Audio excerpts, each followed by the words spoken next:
Hi, welcome back. So we're in Chapter 1, Introduction, and the last outline, Development, Execution, and Maintenance. In this last outline, I'm not going to go into much of the details of things that you don't know. I think you should be familiar whatsoever. I just would like to put things to remind you within 4 important blocks of the information that we have covered so far. Whatever project you have a starting point at the end, this is your final product and what we are trying to produce. So I just wanted to remind you within that exact life cycle, there are 4 important blocks. I want you always to ask yourself and remind, where are you within which block in the execution part? Either you work on your own as an individual for any kind of a project, or within a team.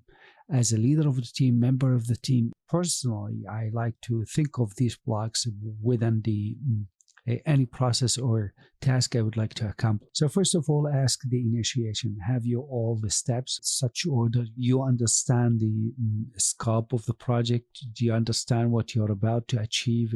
Is there challenges? Everything within, as we have discussed earlier.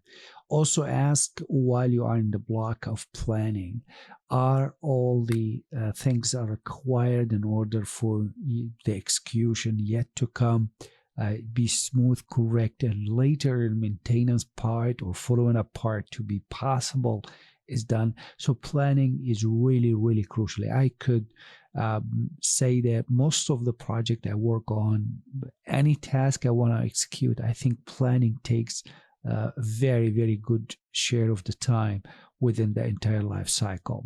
And here we go with your execution control. I mean, I cannot put such a standard guidelines. It's really personal, and I think depends on the person and the team and the culture of the company, no matter what. So, but I still say that if you are in that block of execution control, I think the previous 2 blocks as initiation and planning could have gone to standardize that pretty well. Finally, a closeout. Important things to say. Make sure to close out the task. Now, many people are very good at starting, poor in process, poor in introduction. Or closing out. Others are good, bad in starting. Maybe they get better in the process, and finally still bad in closing out. So what I'm trying to say is there is, as we said here, there's a start, there is somewhere around here the process, and here is the outcome of the closeout. If you remember the input box of a process, and here is the output.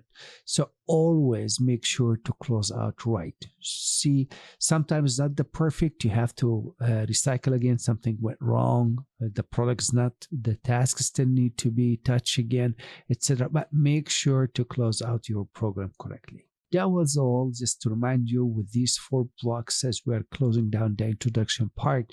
Next, we will be moving to Chapter 2. And that is to discuss the technical setup of the project. That's exactly what we're going to do next. I will see you then.